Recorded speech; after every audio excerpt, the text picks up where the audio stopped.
welcome to Game of Thrones Abridged, episode 106. This is a show where we discuss the Song of Ice and Fire book series chapter by chapter. Today we're discussing the 33rd chapter in the second book, A Clash of Kings.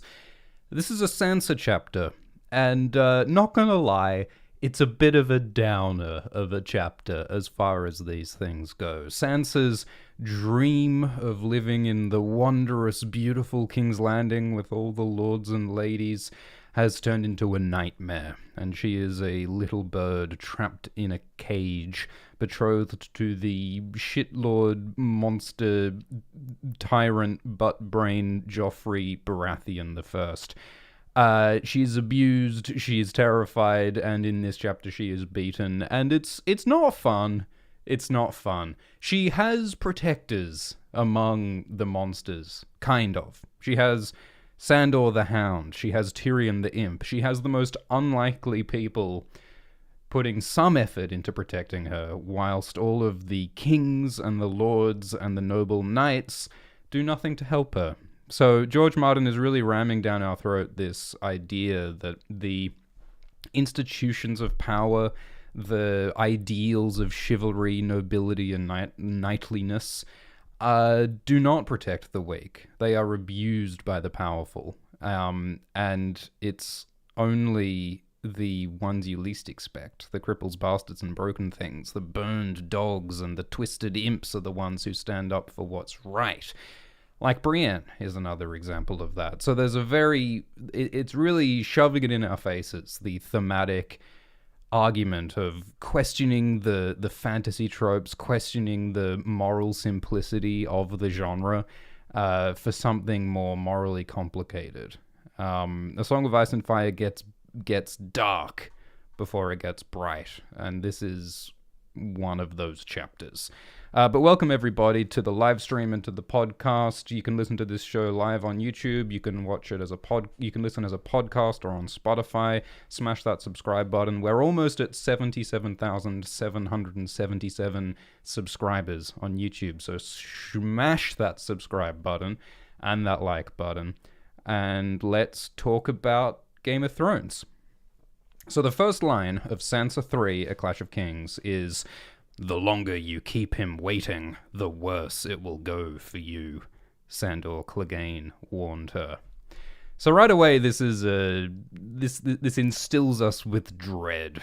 This centers the chapter around the threat that Sansa feels from Joffrey, because she's been in King's Landing alone as a prisoner of Joffrey for 3 chapters in this book, and before that. At the end of the first book, Joffrey beheaded Sansa's father Ned and forced her to look at Ned's beheaded head to punish her and to threaten her and to make her afraid. And Joffrey is a sadistic tyrant who delights in murder and torture and tormenting everybody. He sees the world as full of his playthings. Sansa steps over a dead or a dying cat with a crossbow bolt in its belly, because Joffrey has recently taken to murdering animals and humans with his fancy new ornate crossbow.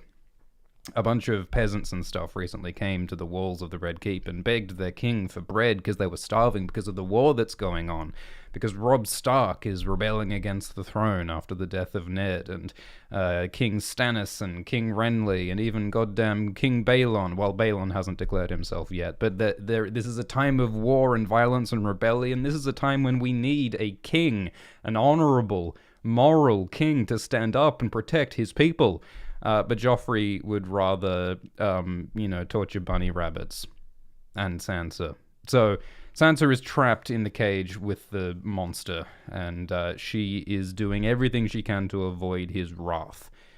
She's constantly trying to avoid Joffrey's fury, to try and placate him, to try not to let his wrath turn upon her. So she buttons on her best gown. "He's always liked me in this gown," she thinks. "I have to look pretty. Joff likes me to look pretty." Sansa always believed that the gown of the lady and the courtesy is her armor, playing the role of a noble lady, saying the right things, looking nice, performing the traditional feminine activities would protect her. As long as she fulfilled that role, she would be okay. But it's not true, because later in this chapter, this dress is torn from her body so that Joffrey can abuse her further. So everything that Sansa thought would protect her fails to protect her. This dream that she was sold is a lie. And remember, of course, that Sansa used to be overjoyed at the prospect of marrying the handsome, gallant Prince Joffrey. Sansa looked forward to becoming the queen of all the realm alongside Joffrey. But she has now well and truly learned that he is, in fact, a monster. Thanks for the super chat from MLG Bear Fighter. So the Hound is telling Sansa, hey, you got to come and see Joffrey. Joffrey has asked for you, and he's mad.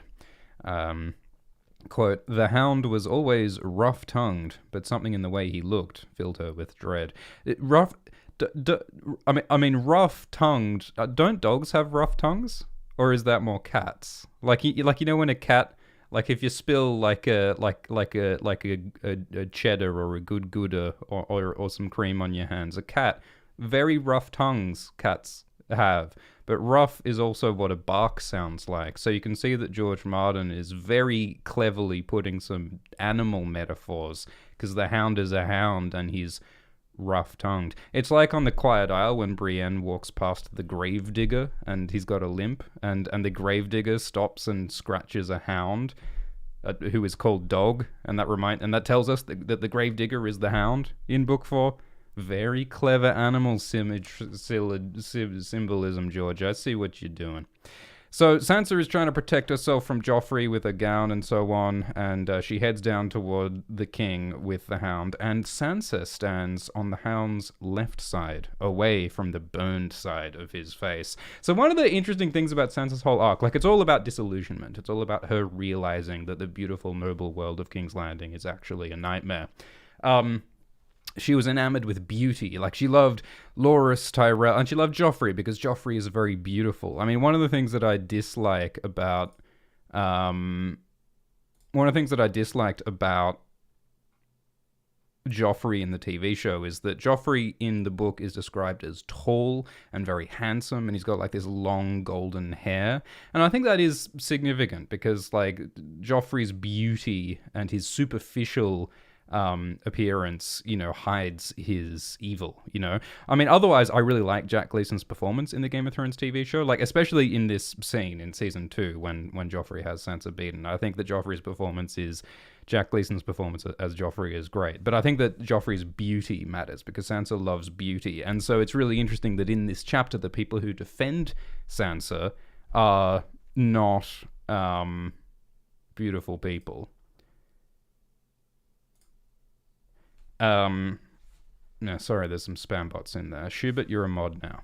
Okay, so it's interesting that Sansa is still, like, standing on the Hound's beautiful side, like Sansa is still avoiding the ugly side of the Hound, even though she's more and more realizing that beauty is not what it seems, and beauty can be superficial, and there can be evil behind beauty. So Sansa wants to know why Joffrey's cross with her, and it's something to do with Robb. And so Sansa immediately says, well, that Robb is a traitor. I didn't do whatever Robb did. And so it's this really shitty situation where Robb's out fighting a war against the Lannisters, and Sansa is being held as a hostage, so that if Robb, kills Jaime, the Lannisters will kill Sansa, is the assumption. So Sansa has absolutely no power over her situation. Robb's out fighting, and she's suffering the consequences, And Robb is, of course, trying to free Sansa through diplomacy, but the Lannisters have very little interest in actually being honorable or making peace or any of that stuff. So all Sansa can do is wear the prettiest dress, she says, and be polite and be beautiful, but it's not enough to protect it from Joffrey. They trained you well, little bird, says the Hound. It's kind of like, It's fucked up how Sansa has to keep saying that, oh yeah, Rob's a traitor, like, I hope that the Starks fail, I love my beloved Joffrey, she keeps having to say, while Joffrey is abusing her. It's like, forcing someone to say a lie as a form of indoctrination. They did that in Severance. This isn't really a spoiler, but there's a TV show called Severance where the punishment that people have to suffer is that they have to, like, recite this script that says, oh, it's all my fault and I love my oppressors, and it's sort of the same thing here. I mean, it's like I Love Big Brother 1984 type stuff, like just indoctrination by forcing to say the lie, because if you say the lie enough times it can become true in your mind, you know. And it's like that throughout these Sansa chapters when Sansa is dealing with Dontos, because the drunken knight Dontos Hollard has promised to help her and save her and rescue her from King's Landing, but they can't. But you know, there's spies in the walls and anyone could be listening anywhere, so they can't speak openly, and they have to outwardly pretend that, oh yeah, we're super loyal to Joffrey, even though everyone knows that Sansa couldn't possibly love Joffrey, who is beating and abusing her, but they have to say the lie anyway, you know, which I guess further reinforces this whole idea that the pageantry and the courtesy and saying all the right things and the nobility and the beauty, all of it is a lie. It's all papering over abuse and corruption. So Sansa comes up to the king, and so Sansa's terrified of, like, you know, being killed by the Lannisters if anything happens to Jaime, because the Starks have Jaime as a hostage. And Sansa is specifically afraid of Sir Ilyn, his terrible pale eyes staring pitilessly from that gaunt, pockmarked face. It's really interesting that Sansa has been terrified of Ilyn. Like, Ilyn is mentioned a lot in Sansa's chapters. Ever since she first meets him early in the first book, Sansa has a special terror for Ilyn. And that kind of pays off when Ilyn executes her father, Ned Stark. But I find it interesting that Sansa continues to mention Ilyn and continues to be terrified of Ilyn even after Ilyn executes Ned. And it makes me wonder if there might be some further role, something might happen with Ilyn and Sansa later on. Like, Sansa has nightmares of Ilyn, like it's this ongoing thing, which is really weird. I mean, Ilyn Payne sort of disappeared from the TV show at one point. But Ilyn continues to be a character in the books. Ilyn has been traveling with Jaime Lannister and sword fighting with Jaime Lannister, because since Ilyn has no tongue and is mute, it means that Ilyn won't blab about how bad of a sword fighter Jaime is now. But yeah, like, I'm curious if maybe there might be some payoff to Sansa's continued fear of Ilyn. I mean, I think, like, the simplest explanation is just that Ilyn works as a personification of Sansa's fear of death in King's Landing. I mean, like, Joffrey is sort of the center of Sansa's fear, but Ilyn is the death, you know, that could come if Sansa is executed. And I guess Ilyn also represents her ongoing trauma. You know, the death of Ned was this traumatic event, and seeing Ilyn is a reminder of her father's death. And it's not just about her father's death, it's about her realization that, oh shit, Joffrey's a monster and I'm trapped. Because Sansa begged for Joffrey to spare Ned, and he said that he would if Ned would confess, and Ned did confess. But Joffrey killed him anyway. And that was sort of the moment when Sansa realized that, oh no, he's actually a monster. People are liars. I can't trust anyone. So I guess Ilyn is indirectly a reminder of that, and a reminder of that moment. So Sansa proceeds through all of the courtiers and the people around the Red Keep. She sees stable-hands and lordlings and the red wines and Lord Giles coughing, because this character, Lord Giles Rosby, has had like a pretty bad case of Omicron for like 4 books. And he just randomly dies partway through book 4. And he doesn't really do anything. He's just like this kind of incompetent old guy who just is around. And Cersei puts Giles on the small council because she just puts all like she puts whoever is like not threatening to her on the small council in book 4. And so Giles is he's there. He fills a seat. You know, Giles fills a seat. There is an extra in Game of Thrones, so I think is supposedly meant to be. Anyway. So Sansa goes through, And everyone's like ignoring her. Like people are pretending not to see her because she's like a persona non grata at court because she is the sister of the rebel king Robb, and so no one wants to associate with Sansa in any way. And so Sansa is treated like a ghost, you know, a non-person. She is dehumanized, which is such a horrible. I mean, like Sansa is 12 years old, by the way, in the books. Like Sansa, I think, is maybe like 15 in Game of Thrones season 2. But in A Clash of Kings, the book, she's 12 years old while she is being beaten and abused and suffering this psychological trauma. It would fuck up anyone. It's certainly traumatizing to a child. And I think one of the things that happens with Sansa is that she sort of what's the word for when you sort of like push it deep down and you don't think about it consciously, you know? She's suppressing her trauma and her fear, because it's interesting how Sansa doesn't directly think about, you know, like Ned's death and stuff. Like Sansa sort of euphemistically later in this chapter, she thinks about how she thinks about Ned's fall from grace. She doesn't think about, you know, that time Ilyn lopped his bloody head off and all the blood sprayed out. Like Sansa tries not to think about it a lot of the time, a lot of the bad stuff that's happened to her, and I think that's sort of her way of suppressing all of that. Anyway, so she proceeds towards Joffrey. She steps over the dying cat. I do like that the TV show Game of Thrones season 2 included the ornate crossbow that Joffrey has started using to torment people. Suppression, repression, compartmentalize. Yeah, those all sound like the right words. I like that they included the crossbow. Like Joffrey uses death as a toy. Like weapons are toys to him. Violence is entertainment. He all Joffrey likes to do is just torment people, and he sees no humanity in anyone but himself. Not even in himself. He's a monster. And one of Sansa's only defenders is Sir Dontos Hollard, who approaches on his broomstick horse. So remember, Dontos was drunk at Joffrey's name day tourney, and so Joffrey stripped him of his role as a knight and made him a fool, a jester instead. And Joffrey decreed that henceforth Dontos must always go horsed, so he rides a broomstick around court at all times. And so Dontos is the one person who comes and like reassures Sansa and says, "Oh, be brave, it's gonna be okay," he says, squeezes her arm. And this is the best she's got, you know? So like the Knights of the Kingsguard and the King are her tormentors, and her best protector is this drunken fool of an ex-knight riding a broomstick.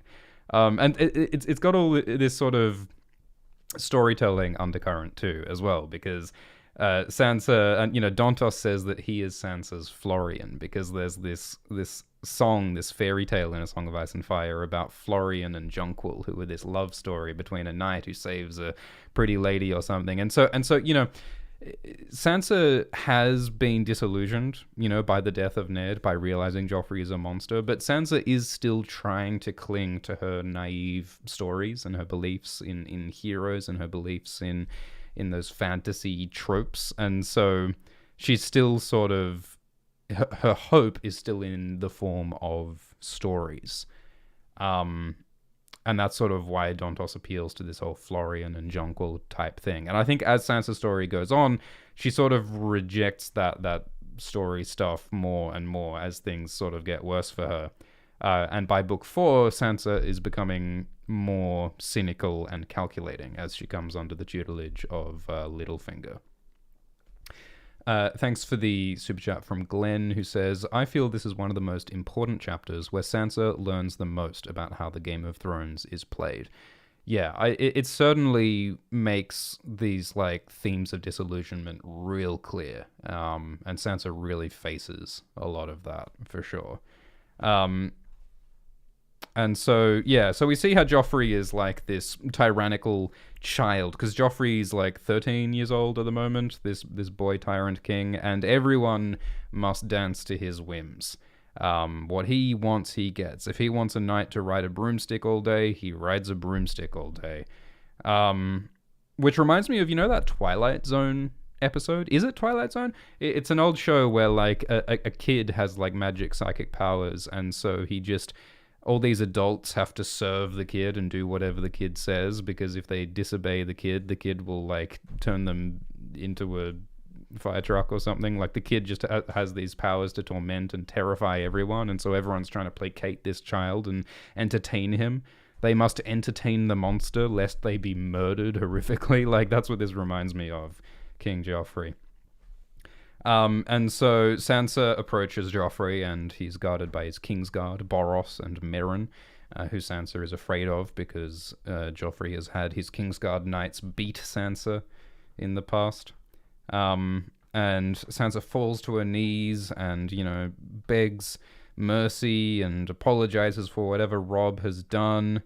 But Joffrey is not hearing it, and Joffrey has Lancel explain what happened. And, quote, Sansa had always thought Lancel Lannister comely and well-spoken, but there was neither pity nor kindness in the look he gave her. So Lancel is yet another example of a knight who is beautiful and high-ranking, and you would think is noble and chivalrous, but really Lancel is a liar and a killer. He helped kill King Robert, and he has no interest in protecting the weak, despite his knightly vows. So anyway, Lancel says that there was a battle. Robb Stark's army attacked Sir Stafford Lannister's army, using some vile sorcery and an army of demon wargs. Thousands of good men were butchered as they slept, without the chance to lift sword. After the slaughter, the Northmen feasted on the flesh of the slain.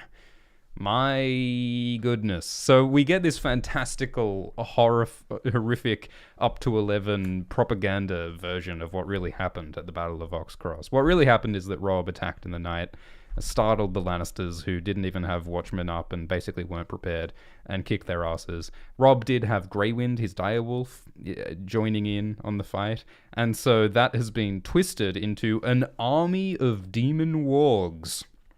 So it's fun how, in A Song of Ice and Fire, often there are rumors and there are lies and there are superstitions and misapprehensions, and often they have a kernel of truth. I think that's generally the case with the legends of the Children of the Forest and the giants and the wildlings. Like we're told, the wildlings are cannibals and they're monsters.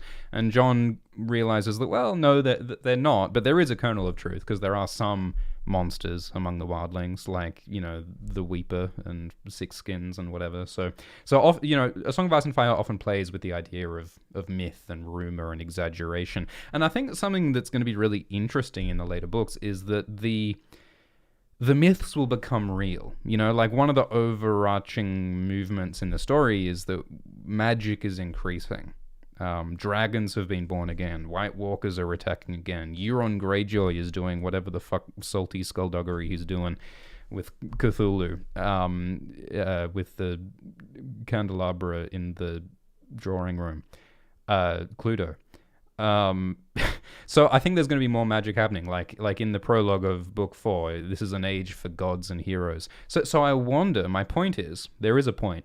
I wonder if, in these early books, often these exaggerated stories of magic tend to be exaggerated.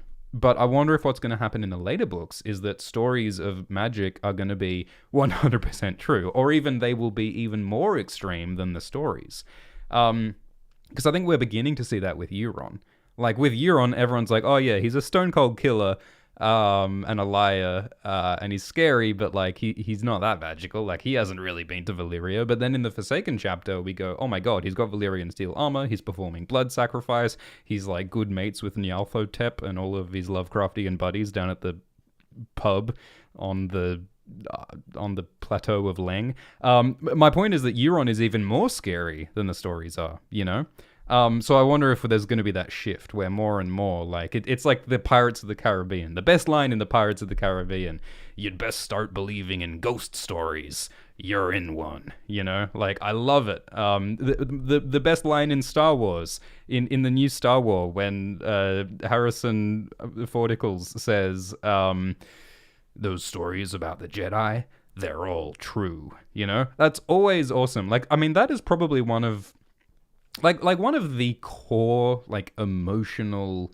draws of the fantasy genre, at least for me, is that idea of, like, we all have feelings of, like, there is some kind of magic, there is some kind of epic history, like, there is some human thing inside all of us where we want to believe that there's fairies in the garden. We want to believe that there's dragon bones under the Tesco. And so the validation that those feelings you have, that's real, you know, those mystical sense, you know, that hero's, that dream of being a hero, that dream that, oh, you're secretly the son of a king, you secretly have a destiny, there secretly is magic just beneath the surface.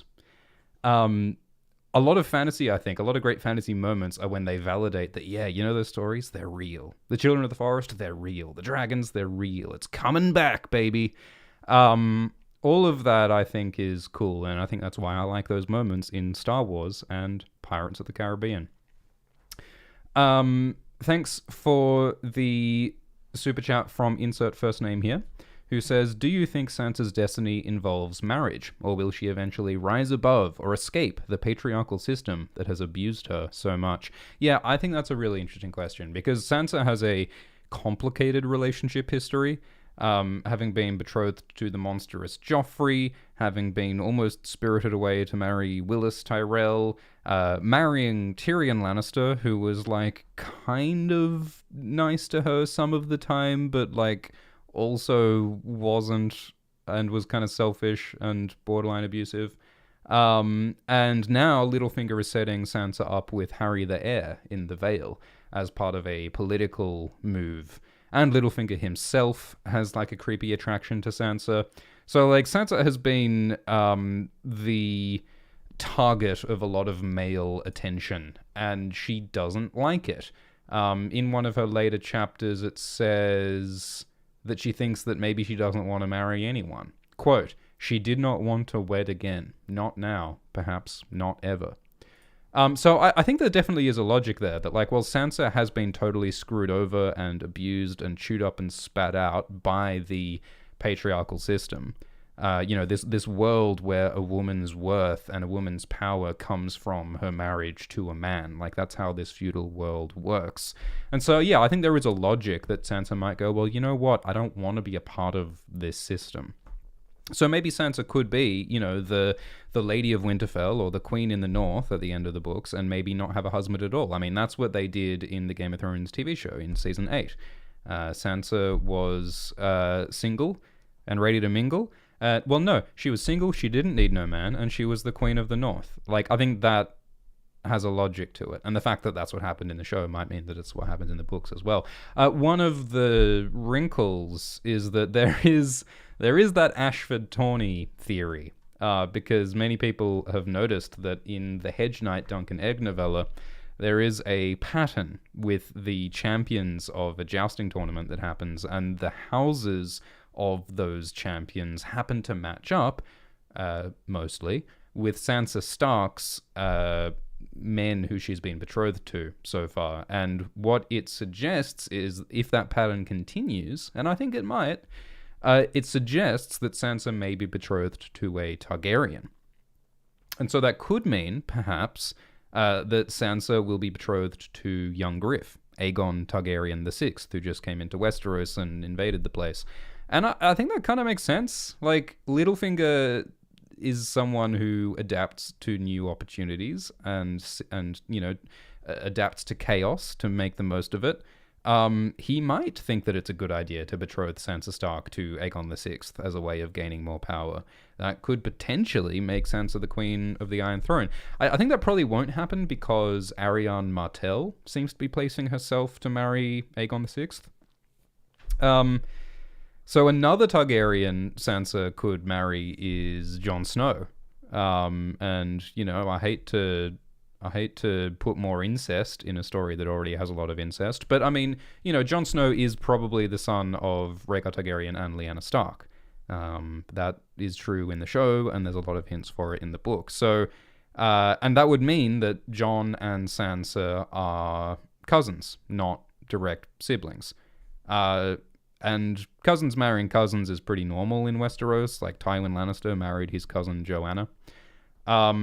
It's kind of weird that Sansa and Jon, like, grew up like siblings, although Sansa was always very insistent that Jon was only her, quote, half-brother, not her real brother, you know?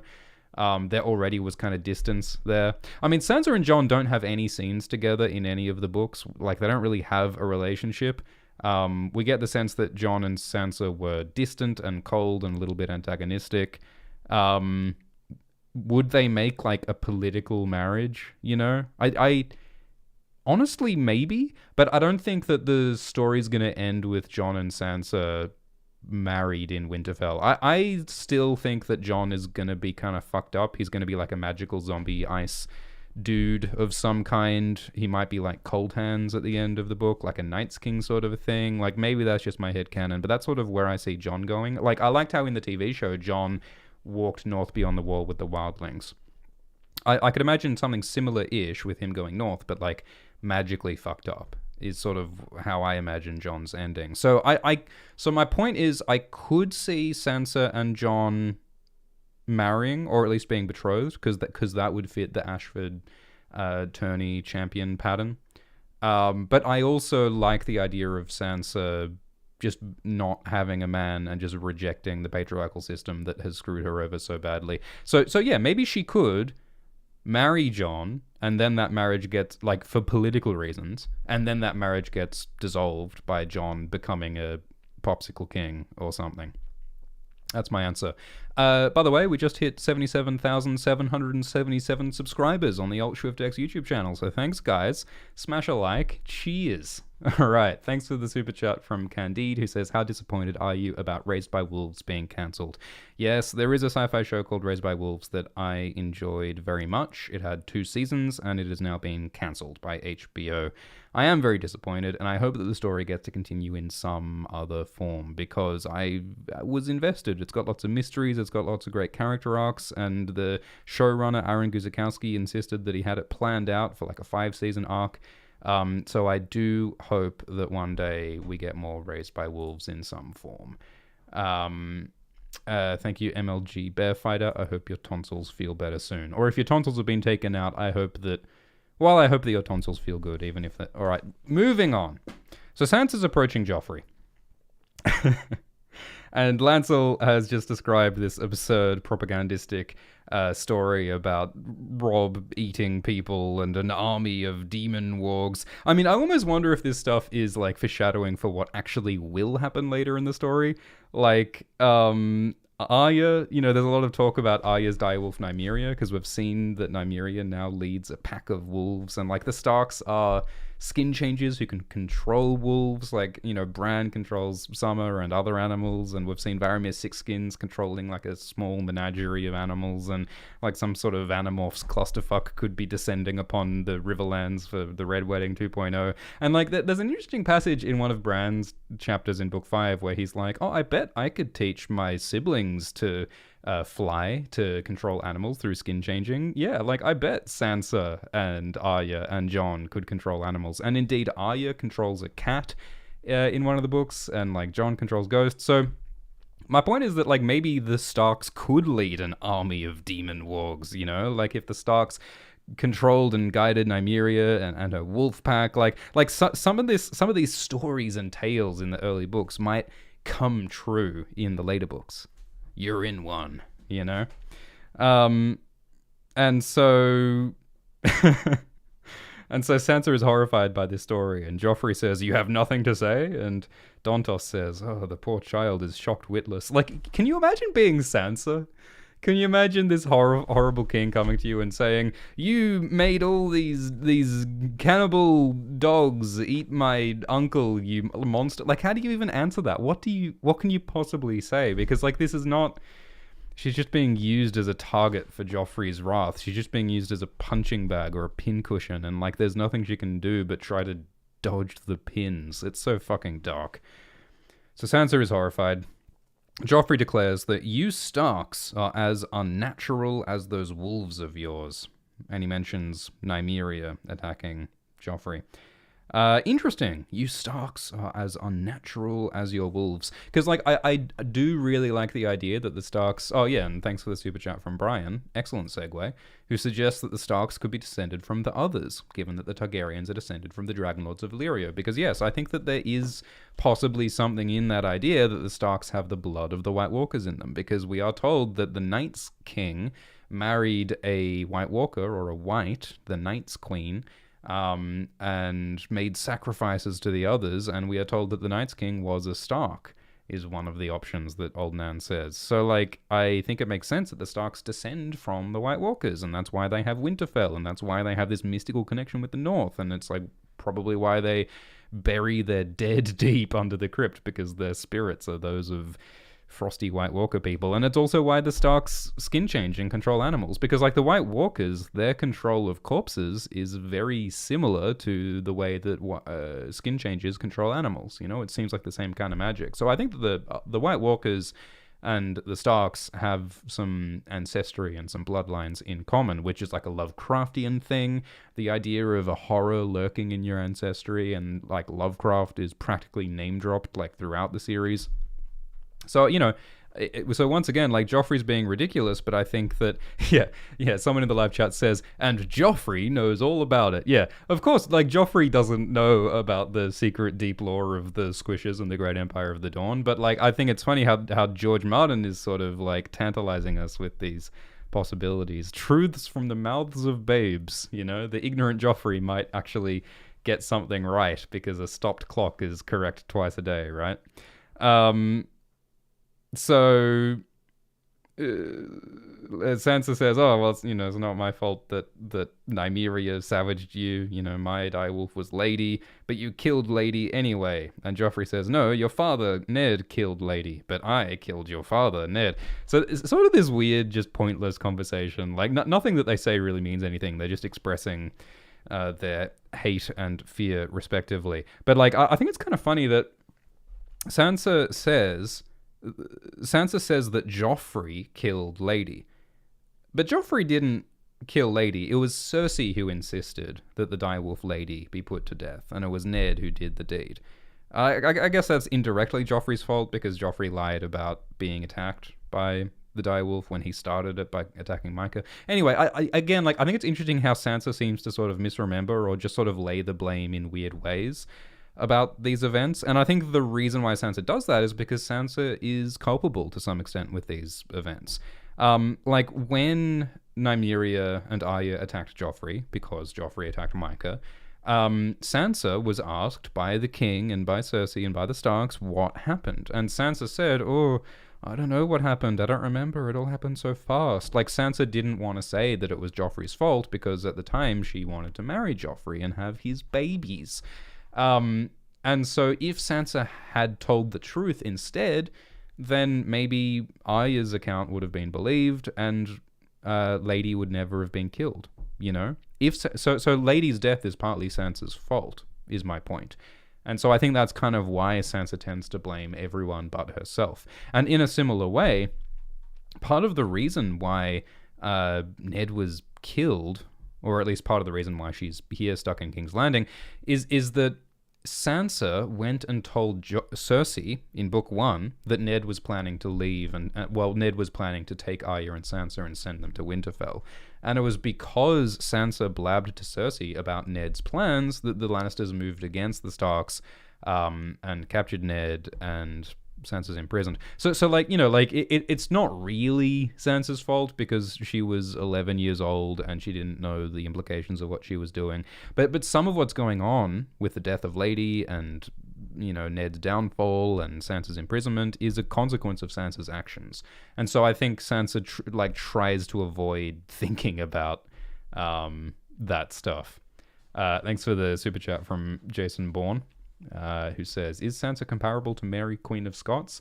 I don't know all of the comparisons. I don't know a lot about Mary, Queen of Scots. I never actually met the woman, but I've heard she's lovely. One day I'd like to do a deep dive into, like, the historical parallels of A Song of Ice and Fire, because George Martin has said that he's basically ripping off the War of the Roses with these characters, and there are definitely some very strong parallels throughout. Anyway, So Joffrey says that Sansa is as unnatural as those wolves because the first thing you want to do is dehumanize your enemies, you know? And to justify your violence against them, you know? That's how every war starts, saying that your enemies is a different... They're not human, they're not right, they're not the true people. It's kind of interesting that, like, the Lannisters say that the Starks have sorcery and demon wolves and things. Like, you'd think you'd want to ascribe supernatural abilities to your own people, not to your enemies.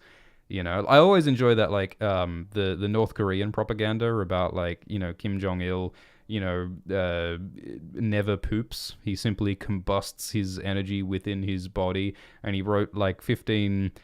classical compositions when he was 3 years old, and you know, I like the I like supernatural propaganda that is positive about one's own government. You know, like you want to say that you have the divine right of kings, you have magic blood, you are rulers chosen by heaven.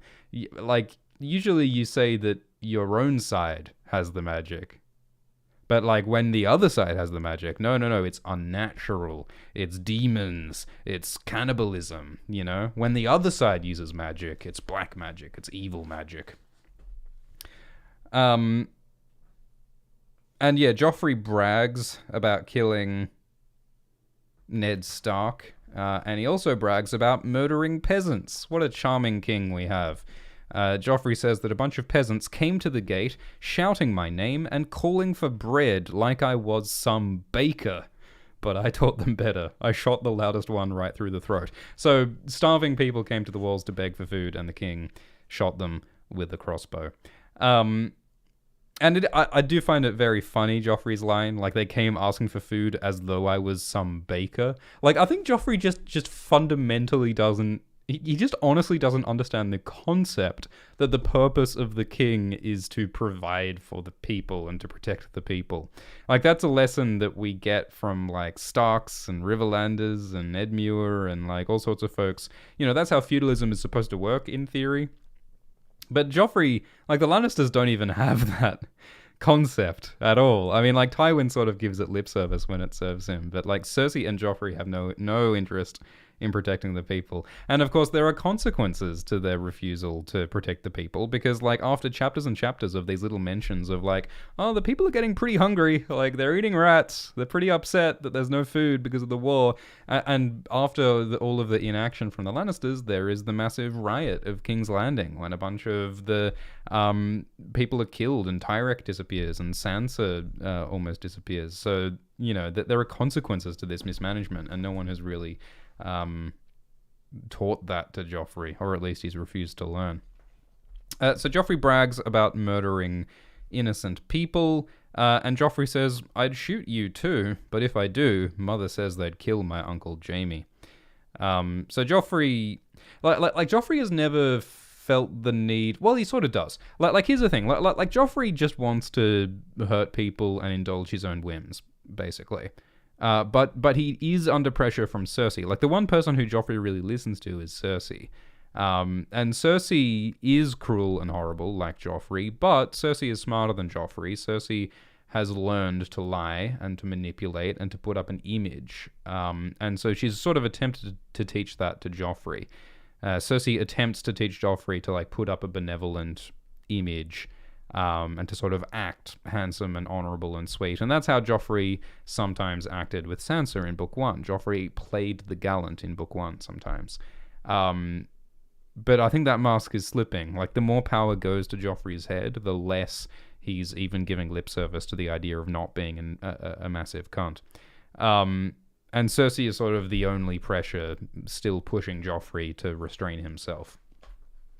And so Joffrey says, okay, like, you know, because my mum said I won't murder you, and he instructs the Hound to hit Sansa, but then Sir Dontos rides forward on his broomstick and says, I will beat her, and he's armed with a morning star whose head is a melon, and so Sansa's savior beats her with a melon, and all of the melon explodes, and she gets hit with sticky juice, and the fruit is hitting her, and everyone laughs. And so Dontos is stepping in to protect Sansa from an actual beating by giving her a fake beating. It's funny to me that Joffrey told the Hound to beat Sansa, but before it happened, Dontos stepped in, so the Hound doesn't end up beating Sansa. And it's interesting that, like, Joffrey gets Meryn and Boros and even Aerys to hit Sansa, his Kingsguard, but we never actually see Joffrey get the Hound to beat Sansa, because Sansa has a special relationship with the Hound, because the Hound shared his secret about how he was burned, and he's been drunk and sort of, asked Sansa for a song, and the Hound has sort of been gentle and protective of Sansa at times, at the same time as he's obedient to Joffrey. And I think it'd be really interesting if, like, that actually came to, like, a crunch moment where Joffrey said, "Hey, Hound, beat Sansa," because that would threaten Sandor's gentle relationship with Sansa if the Hound was forced to beat Sansa. Like, would the Hound refuse to beat Sansa? Like, that's a moment that never happens in the book, as far as I can remember. But that would be a really interesting test of Sandor and Sansa's relationship. If Sandor was ordered to beat Sansa and there was and nothing got in the way, like, would he do it? I think that's an interesting question that never gets resolved. And so Sansa is pelted with this melon, and the juice runs down her gown, and it is reminiscent of that bit in Book 1 when Arya throws a blood orange at Sansa for being horrible, and the juice ruins her gown. And then Joffrey is not amused. The king is not amused, and he has Boros and Meryn take away Dontos because he is determined to make Sansa suffer violence for the crime of her brother that she had nothing to do with. Thanks for the super chat from Old Greg, who says, "Do you think Boros Blount will eat Tommen?" So Boros is pretty useless as far as the Kingsguard go. Like, the Kingsguard are a pretty mixed bag. Most of them are not very good fighters. Boros is so bad that he becomes the king's official food tester. Like, after Joffrey dies of poison, they decide to protect Tommen, King Tommen, by having Boros taste all of Tommen's food in case it's poisoned. And, I guess if Boros was really committed to his duty of tasting food, maybe he would indeed taste not only Tommen's dinner and not only Tommen's table, but also Tommen. I mean, if Boros ate Tommen, Tommen would no longer be at risk of poisoning. So I think it's it would be logical for Boros to eat Tommen, because that would keep Tommen safe from poisoning. It reminds me of a tweet. Someone tweeted years ago that, what would Biggie say to Kanye? Nothing. He'd just eat him. That's what I think when I imagine Boros eating Tommen. But Boros is interesting because, like, Tyrion is about to walk into this chapter soon and to protect Sansa from the beating. And Tyrion is going to threaten Boros. He's going to say, "Bronn, next time Boros speaks, I want you to kill him." Or is that Meryn? I think they changed it to Meryn in the TV show. Yeah, the next time that Sir Boros opens his mouth, kill him. That's how it is in the book. And that's when Tyrion really oversteps, because Boros later speaks against Tyrion at his trial, and gets Tyrion killed. I mean, we'll talk about that when we get to it, but, like, it's Boros is an important role in Tyrion getting himself killed, is my point. Anyway, so Joffrey orders Boros and Meryn to beat Sansa, and Joffrey says, "Leave her face. I like her pretty." And that, again, like the whole, Joffrey wants Sansa to be tormented, yet beautiful. He enjoys the image of, like, beauty and courtesy and whatever, at the same time that he renders it meaningless by attacking her, Leave her face. I like her pretty. So Boros beats Sansa. He punches her. He lays his sword across her thighs. She soon lost count of the blows. So she gets beaten up, and it's horrible.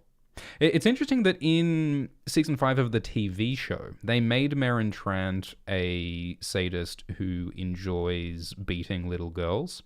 Remember that, like, brothel scene in season 5 where Meryn, like, beats up this girl, but then it's Arya, and Arya kills Meryn?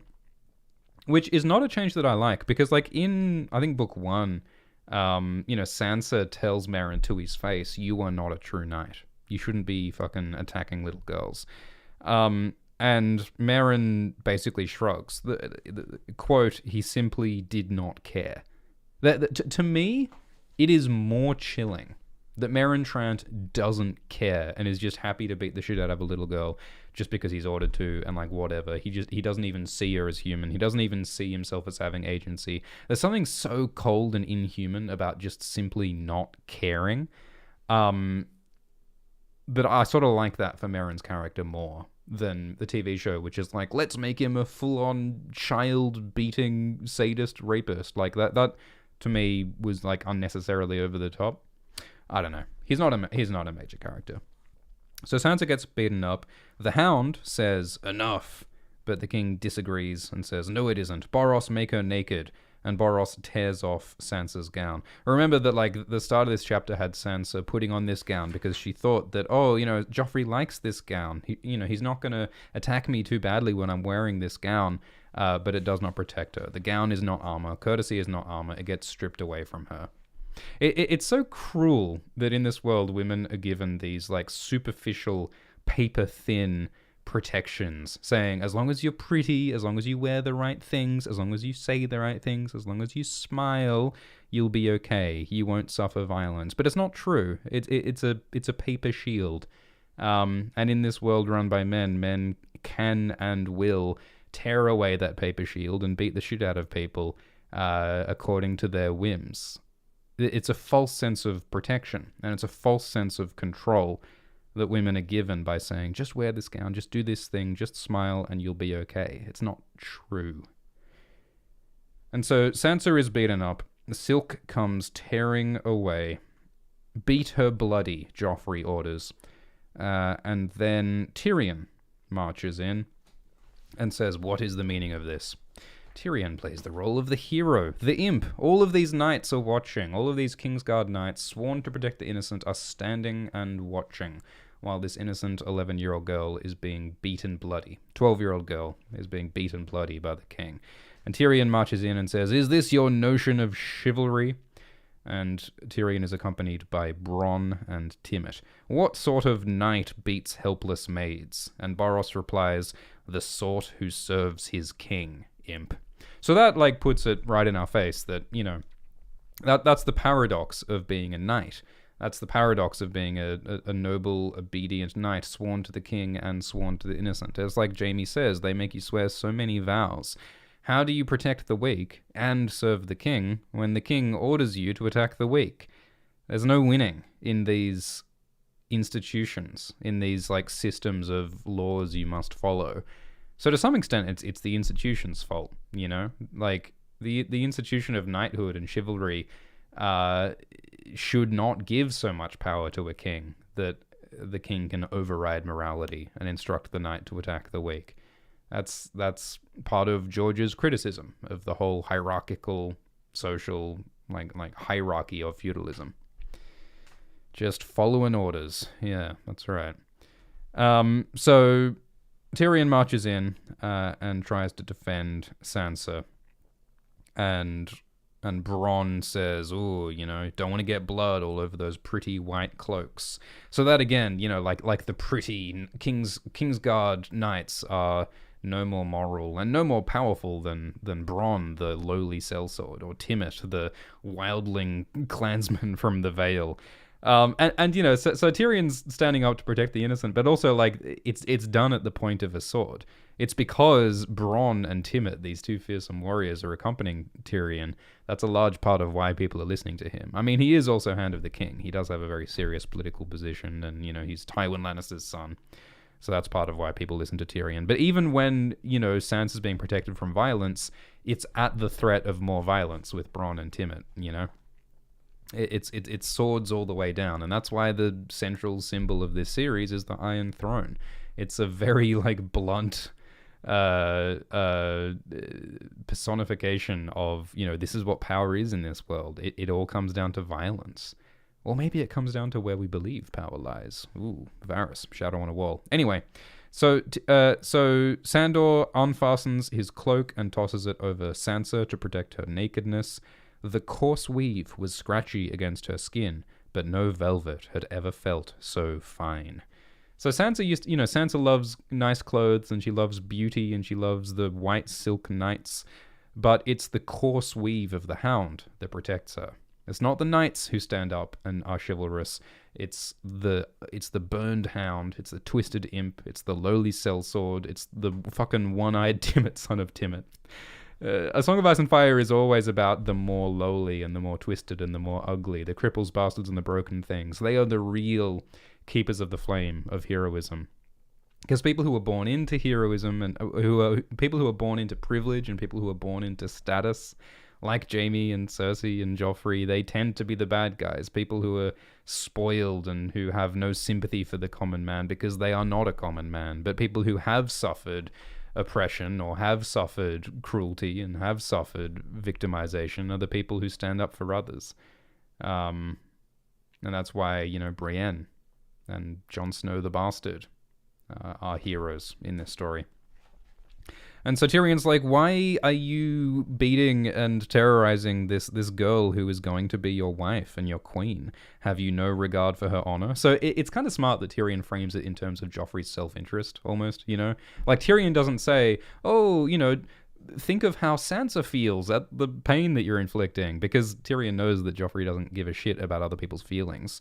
But he does say, the honor of your future wife reflects badly on you if you torment her, So Tyrion is sort of making a self-interested argument for Joffrey, but he's assuming that Joffrey can do math and think more than one move ahead. Like, he's assuming that Joffrey is more than just an animal. And so Joffrey doesn't listen.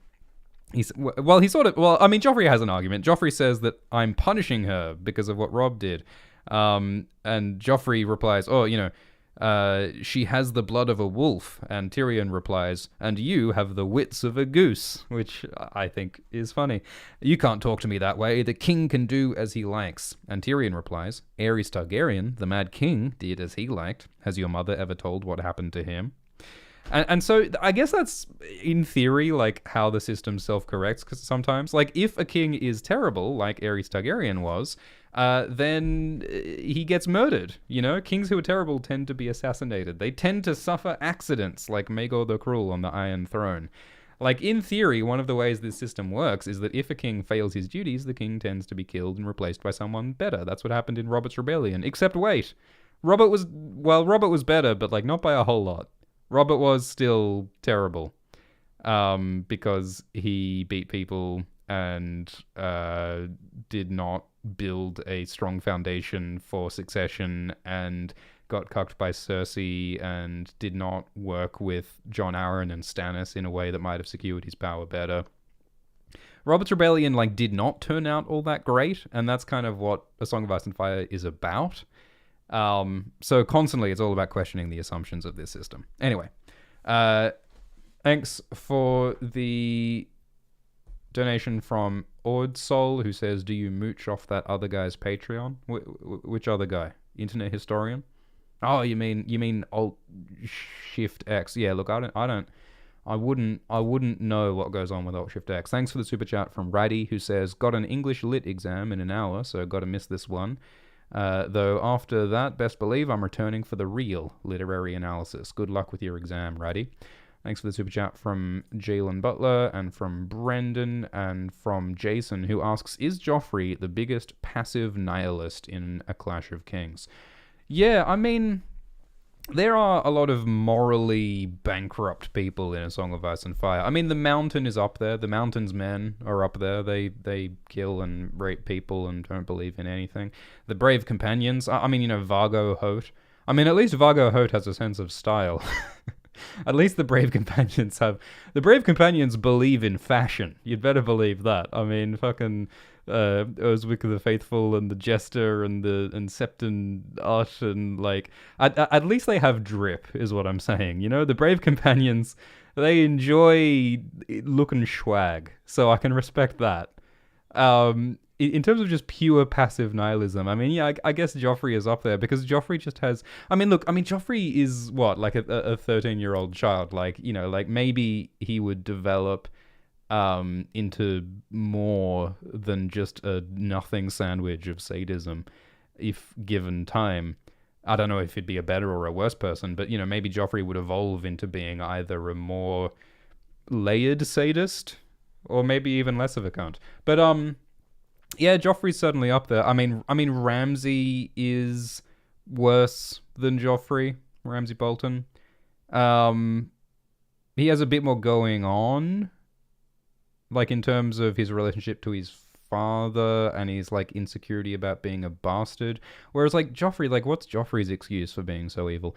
I mean, like partly it's that Joffrey's mother is Cersei, the evil, murderous, torturous, manipulative, dehumanizing monster, vain, cruel monster. And Joffrey's supposed father is Robert Baratheon, who is a dick, and who hits Cersei, and who is emotionally brittle and like shouts at the feast and gets drunk all the time and openly cheats on Cersei. And just doesn't really have anything positive going on. I mean, Robert was like a cool dude who didn't afraid of anything early in life. But by the time Joffrey was born and sapient, Robert had very little that was redeeming about him. He was charismatic, but he didn't like do anything good for anyone ever.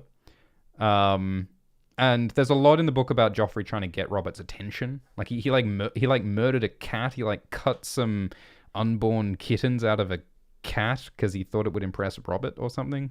So like I think a lot of Joffrey's development and his arrested development, a lot of how Joffrey turned out to be fucked up is not only the influence of Cersei, but also his bad relationship with his father and his bad attempts to have a relationship with his father, because we don't see Robert being a father to Joffrey very much.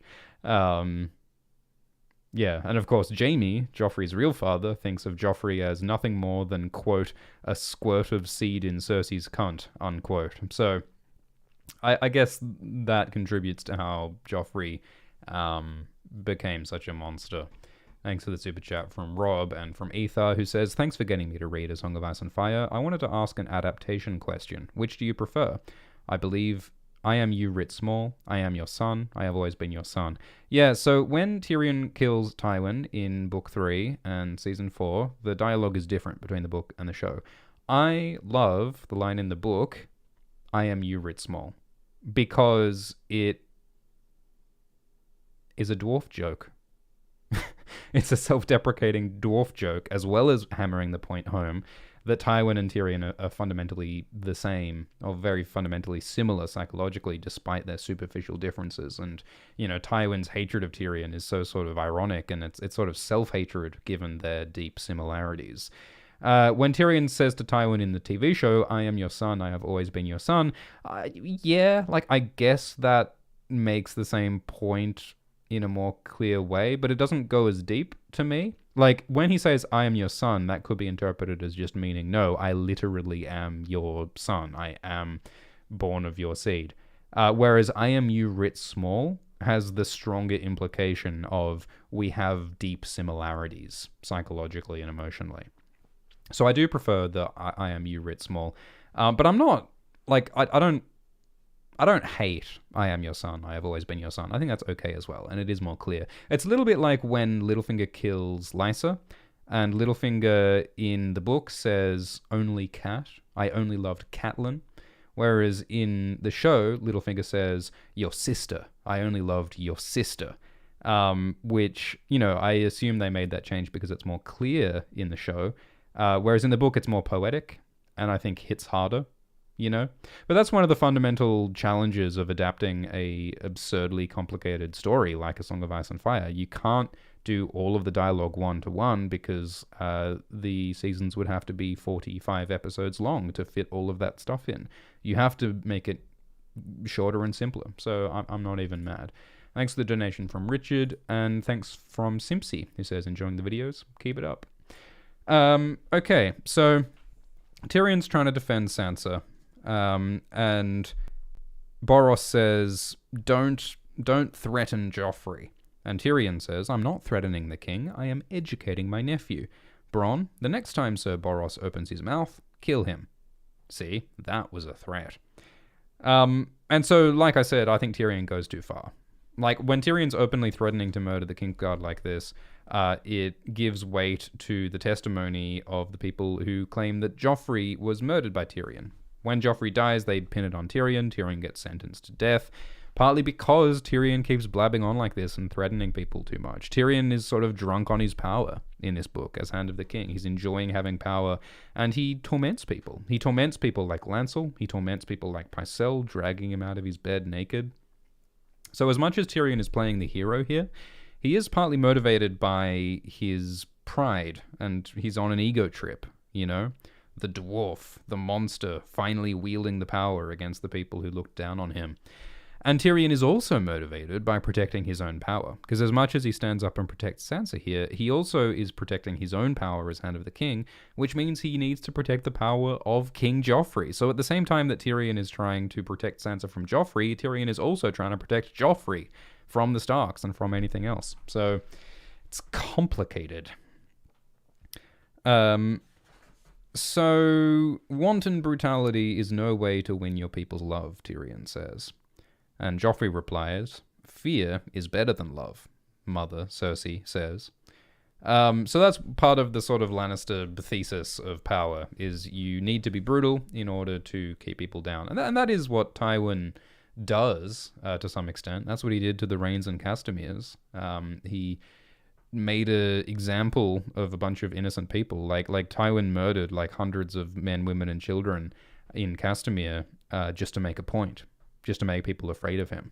So that is partly the Lannister thesis on how to rule. But as Tyrion points out, Stannis and Renly and Robb are not afraid of a 12-year-old girl being beaten, Joffrey. Like, tormenting Sansa is not sending a real message here. So I mean, I wonder how that would work. Like if Joffrey lived and if Joffrey learned, maybe Joffrey would have grown up into a more effective monster, you know? Like, if Joffrey listened more to Tyrion and listened more to Tywin, maybe Joffrey would have succeeded more, and he would have succeeded by being evil and by using fear and by using cruelty, just using it in a more intelligent way, like Cersei does, like Tywin does, like Tyrion does. But, you know, Joffrey's stupidity and inability to adapt is what gets him in the end, I suppose. And so Tyrion sort of rescues Sansa from this situation. Joffrey allows it to happen because, mostly because Tyrion evokes Cersei, and Joffrey realizes that Cersei will be cross by this. And so Tyrion spirits Sansa up to the Tower of the Hand. And Sansa thinks that she had not set foot inside that place since the day her father fell from grace. And again, like, I think it's interesting that she uses this sort of euphemistic term, her father fell from grace. No, he was imprisoned and the Starks were murdered, partly because Sansa blabbed to Cersei about Ned's plans. So, like, I think Sansa is sort of internally avoiding blame, you know? Some servant girls came and look after Sansa. They take off her ruined gown and they bathe her, mouthing meaningless comforts to stop her shaking. And then a maester comes and gives her some dream wine and honey and says, sleep, and when you wake, all of this will seem a bad dream. And then Sansa thinks, no, it won't, you stupid man. So, like, all these people are, like, being superficially nice to her because it's their job. But Sansa is disillusioned enough to realize that, well, no, like, I don't believe that this is all a bad dream. It's a living fucking nightmare. I know that I'm trapped in a cage with a monster, and I know that you people, for all of your words, are not going to really help me get out. All of the courtesies are a paper shield. It's all a mask. It's all a lie. The courtesies exist to mask the evil and to make it more, you know, possible. It's easier to commit evil when you give it the mask of decency, the mask of respectability. That's what feudalism is. It's giving the threat of violence the mask of respectability, like House Atreides in Dune. Sansa thinks knights are sworn to defend the weak, protect women, and fight for the right, but none of them did a thing. Only Sir Dontos had tried to help, and he was no longer a knight, no more than the imp was, nor the hound. The hound hated knights. I hate them too, Sansa thought. They are no true knights, not one of them. So that really just lays it clear. As I've said 100 times. It's about how knighthood, chivalry, feudalism, it says it's about protecting the weak, but really it's corrupt and self-serving and vicious. And it's only those who are outside of that system who actually embody its ideals. Like Brienne. Like, in a weird way, Sandor sometimes. Like Jon Snow the Bastard. And so a lot of people criticize A Song of Ice and Fire and say that it's nihilistic, it's totally cynical, it sees no goodness anywhere. But I think that the point thematically of A Song of Ice and Fire is that it shows the horror and the evil of the institutions, but it also shows us glimmers of hope outside of that. And the people in the dregs and the dwarves and the bastards, they are the ones who rise up and embody the light. And the light is all the more important in contrast with the darkness. And I think that when and if we get the next books, The Winds of Winter and A Dream of Spring, I think we're really going to see that more clearly. We're going to see that A Song of Ice and Fire is not about hopelessness, it's about the importance of hope in the face of evil. But I think it is really interesting where what Sansa's role in this will be. Because as much as Sansa is horrified by this cruelty and corruption, she kind of seems to be moving towards embodying that cynicism herself, because in Book 4, Sansa comes under the wing of Littlefinger, and Littlefinger teaches Sansa how to play the Game of Thrones. So surely Sansa will use cynicism and manipulation and the lies of politics to get ahead, which is sort of what Sansa does in Game of Thrones Season 7 and Season 8. I found it really interesting that in the last seasons of Game of Thrones, Sansa was manipulative, and she blabbed about R+L=J to Daenerys, and she sort of undermined her own family in certain ways that gave her power ultimately as Queen in the North. And so I wonder, is Sansa gonna be some idealistic hero, or is she gonna be a cynical manipulator like Littlefinger? I think she will kill Littlefinger with the Catspaw Blade, and that will represent a rejection of his cynicism, but I think that she might still learn some of his cynicism and internalize some of that cynicism, because how could he not? All right, so that's the message, I think. Sansa sleeps, and she wakes up, and the mountain clansman Chella is guarding her room outside. Chella of the Black Ears, we know and love Chella. Chella has 3 necklaces. One was gold, and one was silver, and one was made of human ears. Now that's what I call drip. Where does she think she's going? The woman asks, leaning on a tall spear. Sansa says she's going to the Godswood because she wants to go talk with Sir Dontos to try and get out of here, to beg him to take her home now before it was too late. Sansa is desperate to escape. Chella said that Tyrion said you can't leave, so just pray from here instead of in the Godswood. Which, you'd think if the gods are all powerful, they could hear you from anywhere. I think that's true of some of the monotheistic gods, why have you got to go on a Hajj so that God can hear you? He can hear you from anywhere, can't he? He's God. He's omnipresent and omnipotent, isn't he? Whereas other conceptions of God, especially more polytheistic conceptions of God, God has locality.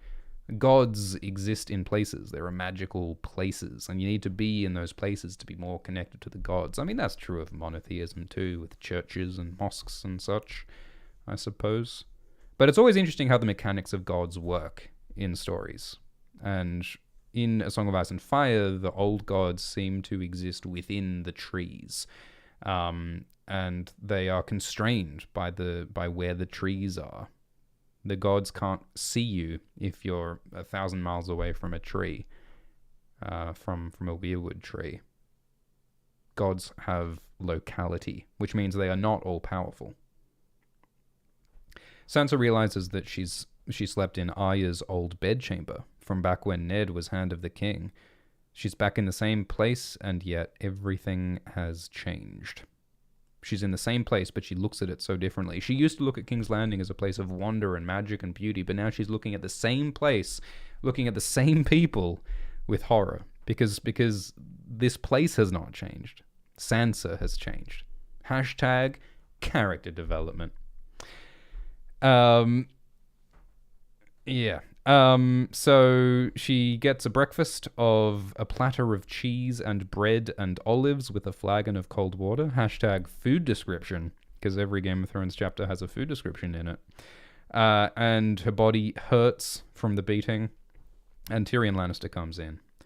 And Sansa says, "Tyrion, am I your prisoner?" And Tyrion says, "You're my guest." So that really hammers it home. Like, Tyrion is acting like he's Sansa's protector here. He's acting like he's her hero, saving her from Joffrey. But Tyrion's not going to let Sansa go.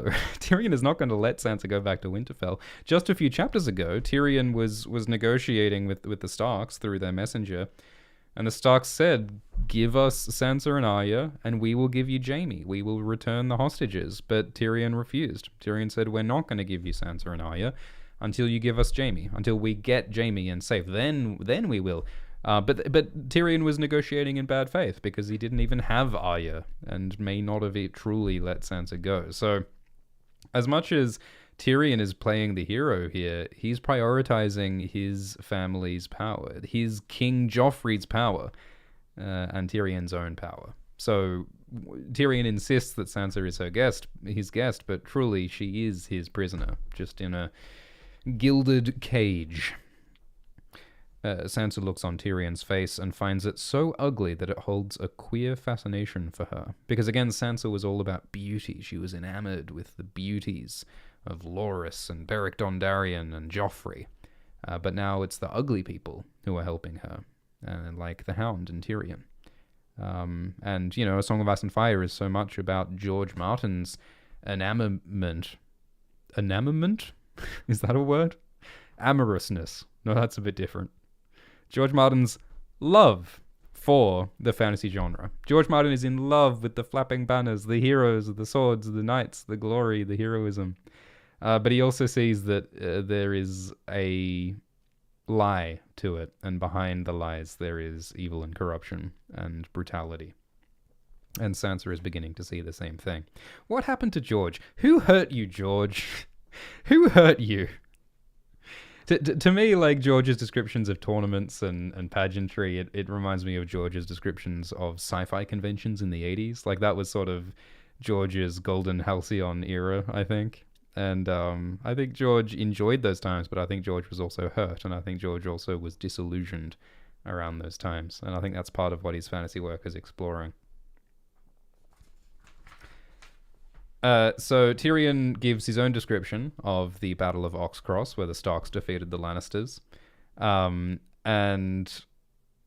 Sansa thinks, "Oh, Robb's going to kill you all." And she's really happy that Robb won, but outwardly she's saying, "Oh, that's so terrible. Robb is so bad." And Tyrion's like, "Yeah, okay, sure." Like, Tyrion doesn't believe this, but Sansa is still saying the party line. And the imp says that Lancel ain't shit. He's a wineskin warrior who wouldn't know a warg from a wart, which I think is one of George's less good lines.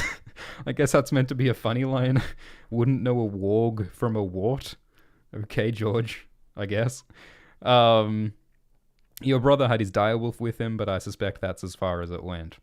And what really happened is that just Robb went into the camp while the army was like sleeping and started a panic and chased them away and killed a bunch of them.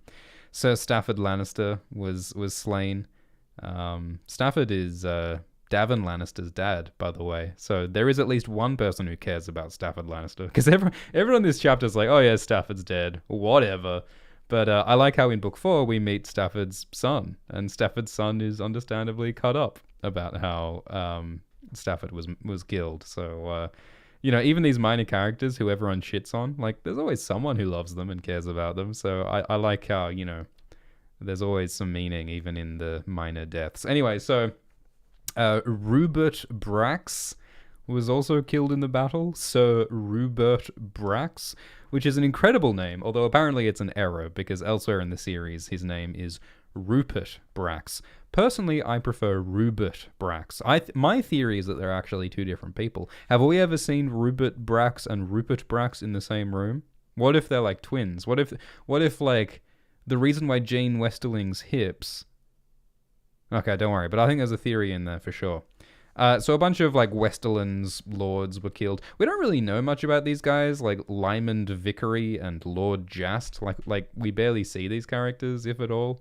The Westerlands are the kingdom we see the least of. I think the Westerlands is the one kingdom in the Seven Kingdoms that there is no chapter set in that kingdom, which is interesting. I wonder if we're going to see more of it. There is some rumor that the prologue of the Winds of Winter will be set in the Westerlands, with Jane Westerling being transported there.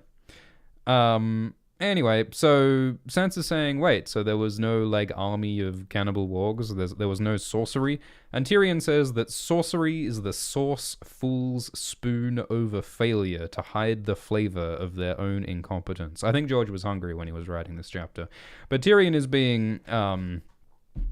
being skeptical and doesn't believe in magic, which is why I think it'll be so interesting if Tyrion confronts real magic at some point. Like, Tyrion is one of the most outspokenly skeptical about magic in the series. I would love for Tyrion to come face to face with a White Walker and go, ooh, the ghost stories are real. You're in one. I mean, we sort of get a hint of that when Tyrion is traveling the Rhoyne on the Shy Maid in Book 5, and, like, he goes round the same area of a river twice in some weird fucking Rhoynish teleportation magic going on or something.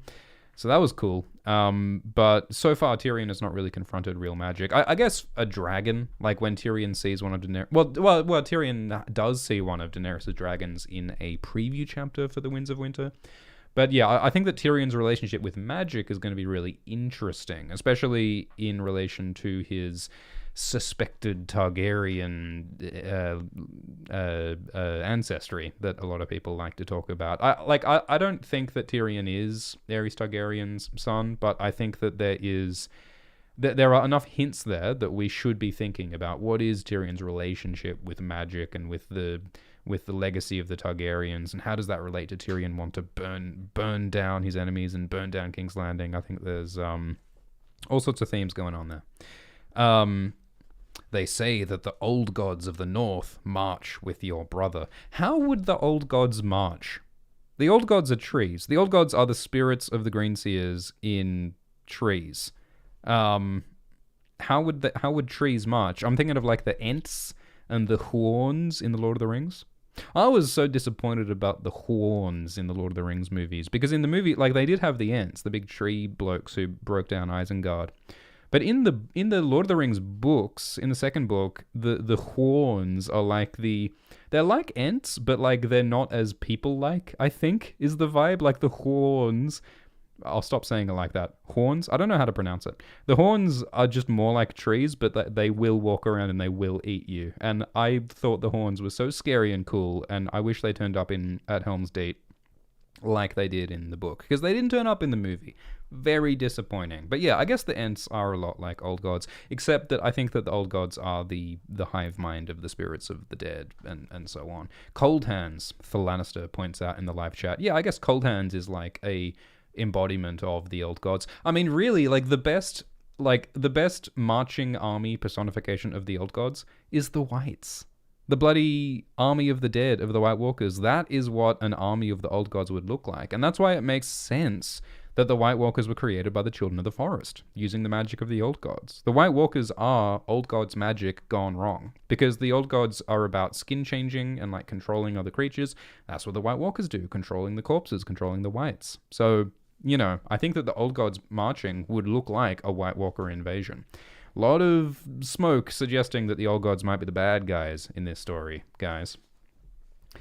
Thanks for the super chat from Ether, who says, I feel bad for George Martin. All his friends are dying around him. It can't be good for his PMA. Yeah, George has suffered a lot of personal loss lately, and I hope he's doing all right. So they discuss the war. Tyrion calls Stefan his mutton-headed uncle, who did not bother to post sentries. Tyrion has... It's one of the fun family traits of the Lannisters, is that they do not give a shit about their extended family, generally. Like, a bunch of Lannisters die, and, like, most people just don't care. The Starks, in contrast, barely have any extended family, which doesn't make a lot of sense. It might have something to do with the Stark feud that happens in the 4th Duncan Egg book that's yet to be published, the She-Wolves of Winterfell. I think there's speculation that a bunch of Starks might have died 100 years ago, which might be part of why there aren't so many Starks around anymore. And, Robert's Rebellion helped with that, and Benjen going north. But, the Starks have been a continuous dynasty for, thousands of years in the north. How do they not have any relatives? I guess there's the Karstarks and whatever, but yeah, it doesn't make a whole lot of sense. I also compare it to the Freys. The Freys also have no concern about their extended family getting murdered, because that moves them up the line of succession. So, the biggest enemy to the Freys is other Freys most of the time, Anyway, so Sansa says, "Oh, I love Joffrey with all my heart." And Tyrion's like, "Really? You're really trying to tell me you love Joffrey?" Well, someone has taught you to lie well. So this is sort of the beginning of, Sansa is suffering a trial by fire. Sansa is suffering abuse and violence and fear and torment, and has nothing to protect herself with but words and her wits. And so I think that's, Sansa is learning to play politics, learning to manipulate. She's not very good at it yet. She's 11 years old. She's 12 years old. Give her a break. But by book 4, we really start to see these lessons filtering through, and Sansa starting to learn to manipulate people. So it's happening. And it's an interesting parallel to Sansa's sister Arya, who, of course, is also suffering and is also in danger.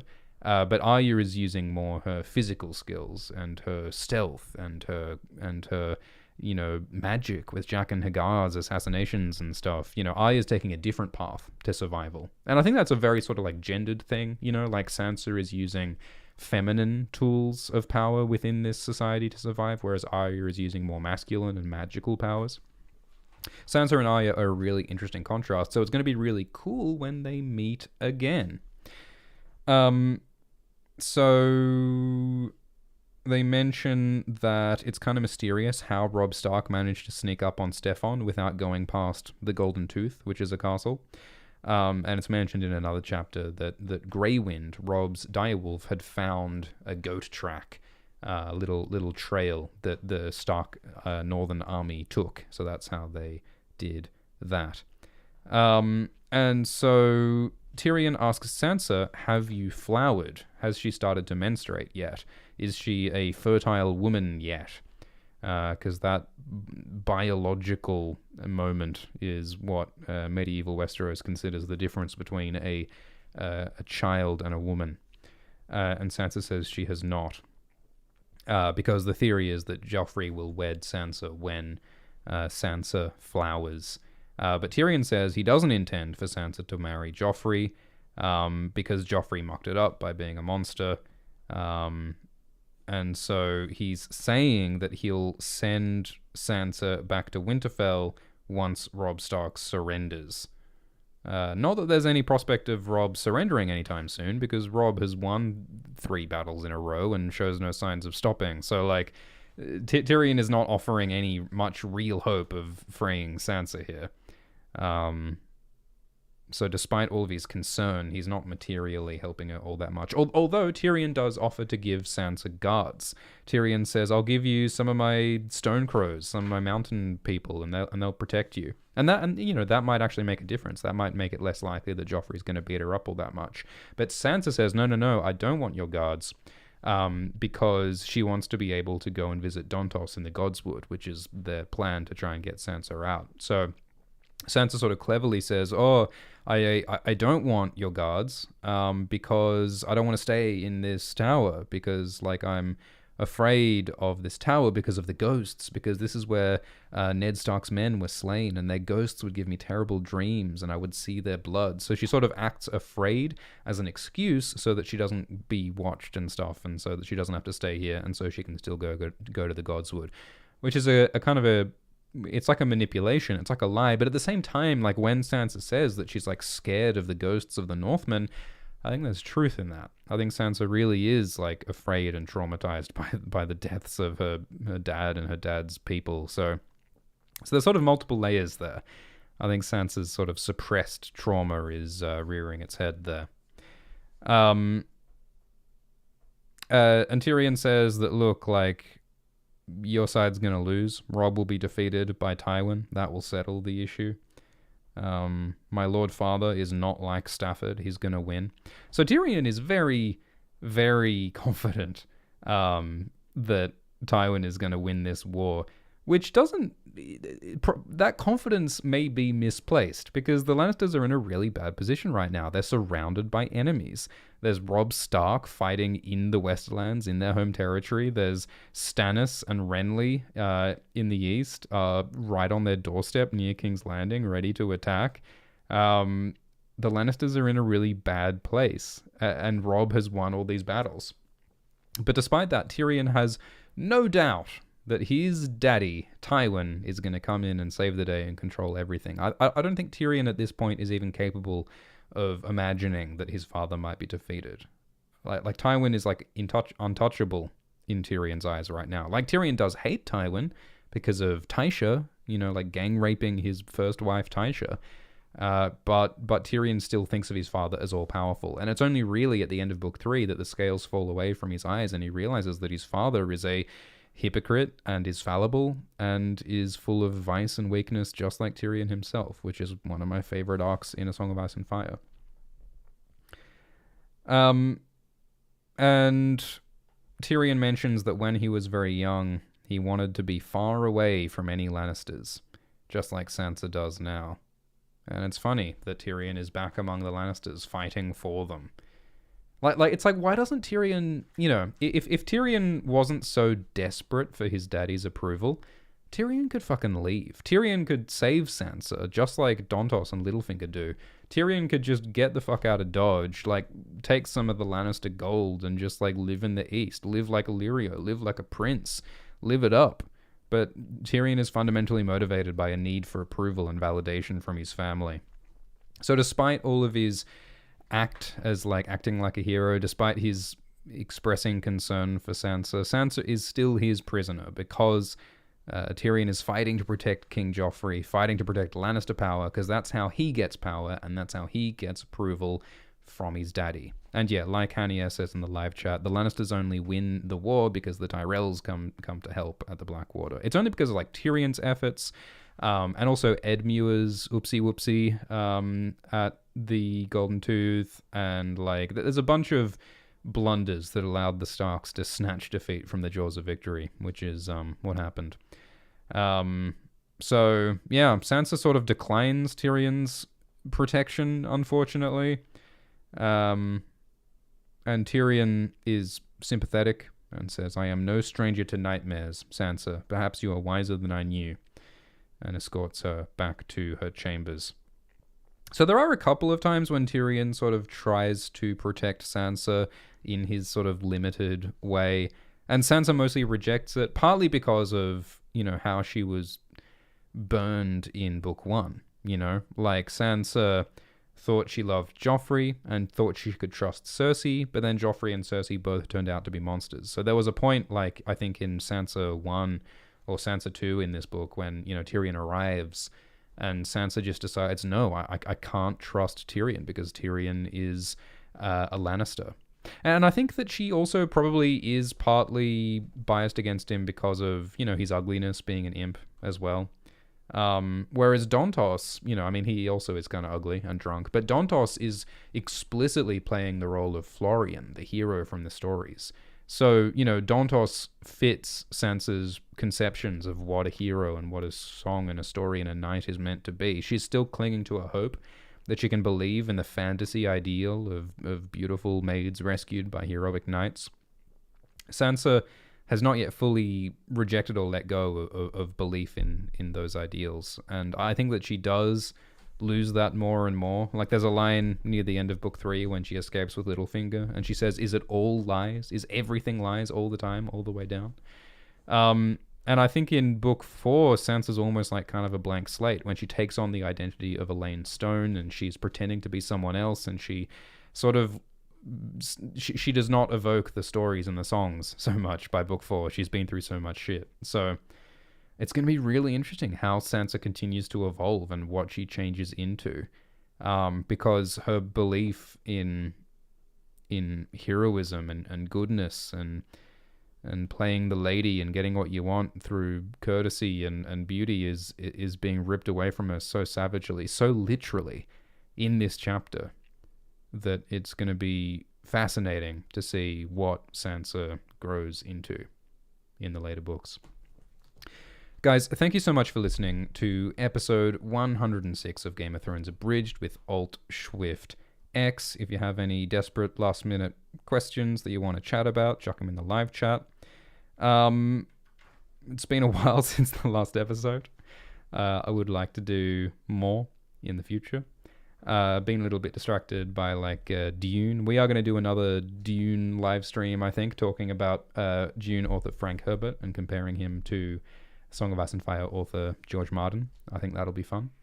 But yeah, I would like to focus more on A Song of Ice and Fire in future, do more episodes of this. House of the Dragon is coming out. The new Game of Thrones prequel TV show is coming out in late August. That'll be good, I hope. I hope it'll be good. But yeah, thanks so much for participating. We passed 77,777 subscribers on YouTube in this live stream. That's pretty exciting. You can follow this podcast on your podcast app of choice. Links in the description. You can follow on Spotify if you'd like. Or you can just follow on YouTube. Subscribe and press the bell to be notified for the next live stream. You might also like to follow AltSwiftX on Twitter.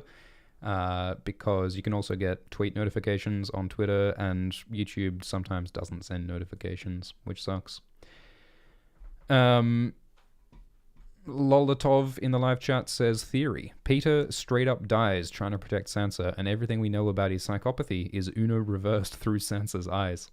Yeah, what if Littlefinger dies a hero? That'd be funny. I think Littlefinger is low-key one of the greatest villains in A Song of Ice and Fire, because he is so cynical and manipulative and so obsessive in his desire to, recapture the ghost of Catelyn and get over that rejection, and he just refuses to sort of...